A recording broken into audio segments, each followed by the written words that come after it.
Со полесни повреди на дишните патишта по вдишување чад се здобил еден пожарникар од Кочани.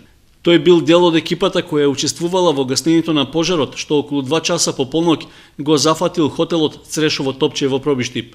Со оглед на интензитетот на огнот, покрај домашните пожарникари кои интервенирале во гаснењето, на помош биле повикани нивните колеги од Штип, Кочани и Кратово. Кочанската територијална противпожарна единица во интервенцијата учествувала со 3 пожарникари и едно возило. Во текот на гаснењето, еден од нив се пожалил на вртоглавица и отежното дишење, заради што му била укажана итна медицинска помош. Еден пожарникар од ТПВ Кочани го пативме, беше затруен од моносит, од вдишување на чадот фактички, и беше згрижен. Туку имавме екипа од брза помош, беше згрижен во медицинскиот центар Пробиштип со инфузија, со освежување, тоа е веќе работа на докторите, е веќе во добра здравствена состојба и е веќе во Кочани.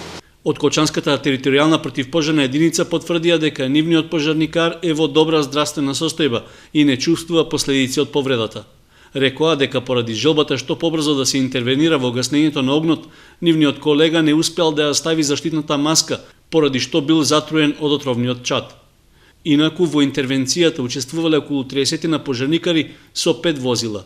Според првичните проценки, пожарот најверојатно настанал од фритеза во кујната, а огнот преку оджакот ја зафатил кровната конструкција.